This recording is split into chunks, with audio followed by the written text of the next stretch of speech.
Welcome friend and my dear student, second video में आपका स्वागत है। हम लोग देखेंगे इसमें आपका सेकंड चैप्टर शॉर्ट नोट्स वाला अंडरस्टैंडिंग सेकुलरिज्म। सेकुलरिज्म क्या है, तो कुछ ऐसे पॉइंट्स हम आपके सामने लेकर के आए हैं जो आपको पता ही होना चाहिए चैप्टर के एंड में। सबसे फर्स्ट ऑफ ऑल हम क्वेश्चन से स्टार्ट करते हैं, व्हाट इज सेकुलरिज्म, यानी धर्मनिरपेक्षता क्या है। तो इसके बारे में कुछ पॉइंट लिखे गए हैं जो आप देख सकते हो। India is a secular state meaning the government does not favour any particular religion. मतलब भारत जो है वो एक सेकुलर स्टेट है, धर्मनिरपेक्ष एक स्टेट है।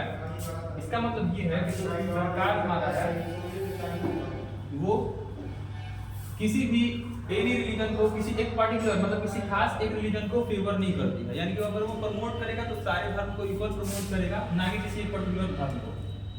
The concept of the secularism involves the separation of the religion and the state।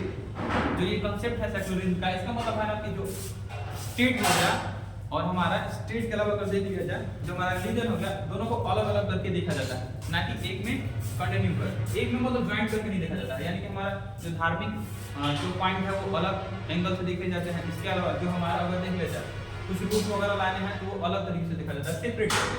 The concept of the secularism involves separation of the religion and the state। यानी हमारा कंट्री और religion के बीच में separation होता है।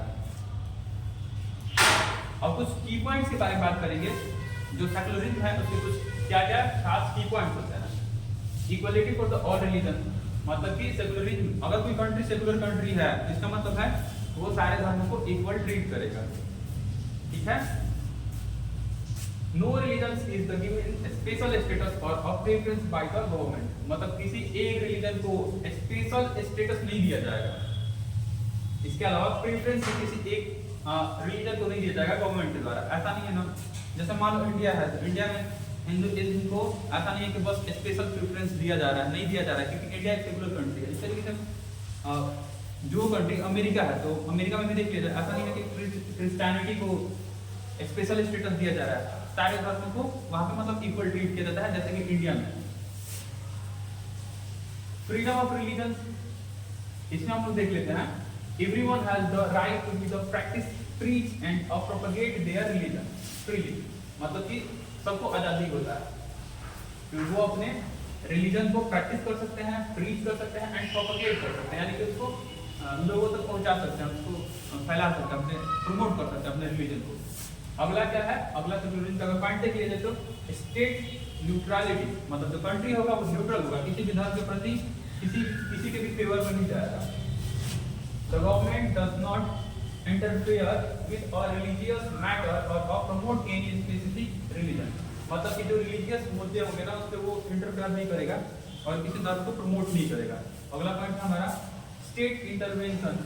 The state can intervene in religious affairs to prevent the discriminations of ensure equality like the banning untouchability। मतलब कुछ ऐसा मान लो कि प्रैक्टिसेस हमारे कंट्री में चल रहा है, उसमें हमारा जो कॉन्स्टिट्यूशन है या फिर हम बोल सकते हैं इंटरवेंशन हमारी सरकार करती है, कंट्री करती है। जैसे मैं पहले क्या था, अगर इंडिया में देख लिया जाए तो अनटचबिलिटी प्रैक्टिस में था जिसको बैन किया गया। इसी तरीके से अगर मुसलमानों में एग्जांपल ले लिया जाए तो 3 तलाक जैसे में एक सिस्टम था, उसको बैन किया गया। यानी कि अगर कुछ ऐसा गलत होता हुआ दिखेगा तो स्टेट क्या करेगा, उसमें हस्तक्षेप कर सकता है, उसमें सुधार कर सकता है, ठीक है। नेक्स्ट पॉइंट देखते हैं, why is secularism important. Secularism important क्यों है, क्यों किसी कंट्री को सेकुलरिज्म होना चाहिए, फिर सेकुलरिज्म इंपॉर्टेंट क्यों हो जाता है। तो यहाँ पे बताया गया है protect the right of the religious minority. मान लो ना जैसे इंडिया का एग्जांपल लेते हैं तो यहाँ पे सिख का भी माइनॉरिटी में है, ठीक है। तो सिख उनके अब जो रिलीजियस राइट है उसको प्रोटेक्ट करने के लिए सेकुलरिज्म काफी बेनिफिशियल होता है। इससे मतलब सारे धर्म को जो माइनॉरिटी में हो मेजॉरिटी में हो सबको इक्वालिटी देखने को मिलता है और किसी का भी देखा जाए ना कल्चर को नष्ट नहीं किया जाता। तो ये एक बेनिफिट होता है। अगला पॉइंट है promote peaceful coexistence between the different religious community. Secularism है ना तो ऐसा किसी को नहीं लगेगा ना कि किसी एक धर्म को प्रमोट किया जा रहा है, इससे क्या होगा आपस में भाईचारा बने रहेगा और कोई एक दूसरे को मतलब कि भेदभाव की दृष्टि से नहीं देखेंगे। तो इससे हमारा क्या होगा, पीस जो है ना वो मेंटेन रहेगा, पीस का प्रमोशन होगा। और लास्ट पॉइंट आपका है ensure equality and the freedom for all citizens different forms of the other countries. Sorry अभी कुछ और पॉइंट है, मतलब इससे क्या होता है जो इक्वालिटी है ना, इक्वालिटी सबको मिलती है, हर एक सिटीजन को इक्वालिटी मिलती है।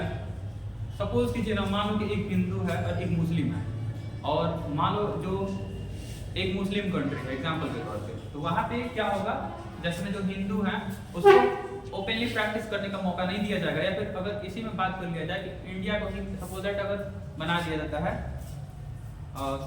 सेकुलर स्टेट अभी है और इसको मान लेते हैं हिंदू राष्ट्र बना दिया जाता है, तो वहाँ पे फिर जो प्रैक्टिसेस होंगे उसमें प्रॉब्लम आएगी। इस कारण से इसको फिलहाल के लिए